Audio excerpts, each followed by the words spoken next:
And now for everything on the Rockets and the upcoming draft with Zack Tawatari, Jackson Gatlin from the Locked On Rockets podcast. Great to have you back, man. It's been a while. Always a pleasure to be here in studio with you guys, and very excited to talk about what the Houston Rockets could do in this upcoming NBA draft now that they got a little excitement coming their way. So having the number 3 overall pick, is this a massive change of fortune for the organization? You know, I think it's tough to say it's a massive change of fortune, Jason, because going from 9 to 3, it's not anything to turn your nose up about. You're going to be excited about the jump. Obviously, being able to discuss possible trades and improving the roster. If you wanted to trade the pick is one thing. You have kind of your pick of the litter of the prospects at the top at number 3 as opposed to whoever might slide or be available at number 9. But this is widely regarded as kind of a weaker draft. There isn't a singular guy at the top or in that top 3 where you're like, oh, we're so glad we made this certain cutoff in this year's draft. However, the Rockets are still in a really great position to either walk away with a really young, enticing prospect or be in a great position to leverage that pick for, a trade somewhere down the line. Oh, what you just said right there. If the draft was today, would you use that pick or trade that pick? Of course, that is the dilemma right now, as Jackson just mentioned. So the big board is waiting over here. Guys, I'm going to get us started. Just to show you what we're doing here, we've got obviously 2 scenarios, draft or trade. Which would you do? Given that Rafael Stone had mentioned that he likes where this team is and there are a lot of young guys on this roster, I think that perhaps it's best if the Rockets trade this pick and get what they need to get them over the hump, because at times the Rockets had a lot of issues, both offensively and defensively. If you can bring a guy in who is a veteran who can shoot the basketball, I'm going to say trade this pick. What about you, Jackson? What would you do? Honestly, with where this team is at currently, I think that, yes, it's incredibly enticing to be able to possibly trade the pick. And I'm going to be a little bit like General Manager Rafael Stone here and use some lawyer speak to say that, maybe don't paint myself into a corner. So I'm going to say, with the caveat, right, you never know how the NBA landscape is going to change.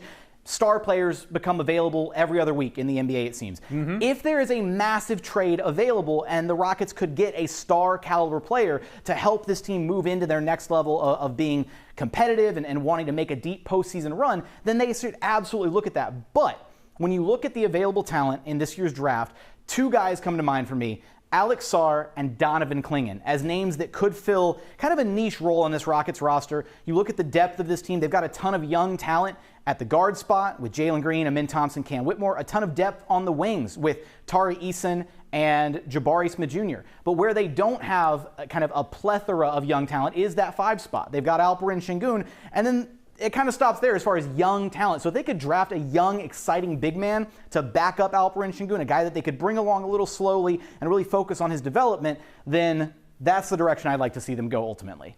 Zach, what are you thinking? Well, I agree with Jackson that this is a draft where you don't have any legitimate superstars at the top. So it's a little bit washed out in that sense. But I do agree that they need size. Donovan Clingan especially comes to mind when you think about who the Rockets could draft with that number 3 pick. However, for me, I think that if they're going to make the next leap into the conversation of being a playoff team, even winning a playoff series, that next step as a team, they are going to need to trade this pick and get a legitimate superstar. All right, well, the Rockets won 19 more games than a season ago. Only the 68-69 team has improved more than that, and that improvement was 22 games. So when we look at this, give me a GIF which represents how you feel after watching these Rockets and what they did during this past season. I guess I'll go first. And yes, you're our guest. You're the guest, Jackson. All right, guest goes first. All right. I appreciate it. Not really guys. a guest, but a guest. All right, look, I got to go with a personal first off, a personal favorite character of mine, which is Andy Dwyer from the show Parks and Recreation. And he has this moment where he's just so incredibly excited about what the future holds. He starts kind of shaking and then rubbing his hands together a little mischievously. And that's kind of how I feel about this Rockets team, because there's so many opportunities for this team moving forward. How could you not look at a team that made a 19-win improvement from 22 games the season prior to 41, playing legitimate, competitive, respectable basketball for the first time in a few years and not be incredibly excited about the future? That's my gift, is just the rubbing the hands together and being incredibly excited about what's to come. Zach? Okay, so I'm guessing you guys have seen the movie Finding Nemo at some point. There's a very famous line where Dory, the fish, tells Nemo's dad, just keep swimming. And basically, that's my goal for the Rockets next year, right? They just need to keep going, keep building, keep improving. They have, I think, the most important piece, which is their head coach, Ime Udoka, who, in my opinion, has made the biggest difference in their turnaround. Oh, and I'm sure you wouldn't disagree with that by any means. No, not at all. Ime Udoka is arguably maybe the biggest acquisition of this entire Houston Rockets rebuild, netting a guy who many people consider to be a top 5 coach. You've got to have the right conductor to pull the levers and push the buttons and make all the right decisions. All right, this is not the greatest gift, but I'm looking for an idea of something maybe trending upward, like something with a graph. Oh, okay, that's a good one. Really, I think that sums it up, that yes, this team is trending upward. Now, after making that massive improvement, now you've got to see how big is the next leap? Oh, absolutely. I mean, when you look at the West this upcoming season, the San Antonio Spurs are going to be better, surprisingly competitive during Victor Wembanyama's rookie season. The Memphis Grizzlies are going to be right there as well, getting Ja Morant and their roster kind of back under control, obviously decimated by injuries this past season. And the Rockets still, in a very competitive Western Conference, failed to make the play-in tournament this season. Now, that doesn't mean the season was a loss, or it doesn't mean there wasn't a ton of positive from the season. It was absolutely an overwhelming success. But how do you improve? How do you go from 41-41 to breaking into that play-in tournament bracket or breaking into the overall playoff picture? And that's where GM Rafael Stone has to make some moves to improve this roster this offseason. Biggest need when you talk about making an improvement in the offseason, the biggest need for this squad is what?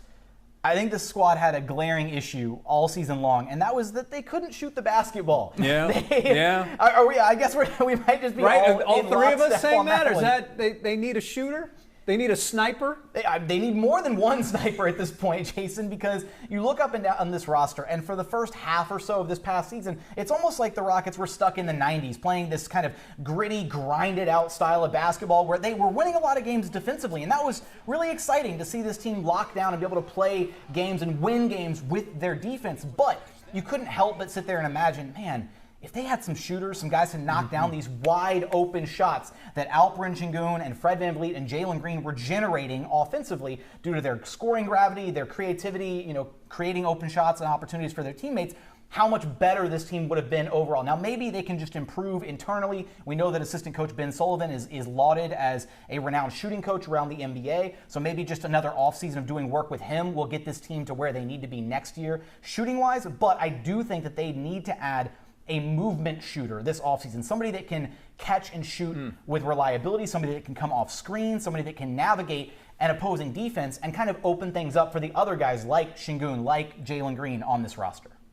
I think it's shooting for me as well, what the Rockets need, because last year we saw, even when they had that streak of wins, it's just really hard to be able to bring that defensive energy for more than, let's say, even a week at a time, something like that. You're going to have nights where you need to rely on your offense, and they don't have that right now. And one thing I'm curious about that, if I might be able to ask you is, we saw Jalen Green really explode after Alperen Sengun went down with that injury. Is that related, or is there a way for them to coexist and both play at the level that they were playing independently? Well, if I may, one is a guard and one is a center, right? Gotta get that disclaimer. Yes, in there. because I asked Rafael Stone basically the same question, and that was the start of the answer I got. But yeah, I mean, I think when you look at different archetypes in the NBA landscape, different duos that have had success in the past, there's nothing that says that Jalen Green and Alperen Sengun can't coexist with each other. I think one of the reasons that we did see Jalen Green have that late season surge when the Rockets went on their 11-game win streak and were really chasing that final spot in the play-in tournament was largely because there was just more opportunity there, and to Jalen's credit, he arose to the occasion and he was actually able to step into those massive shoes that were left by Alperen Sengun when he went down due to injury.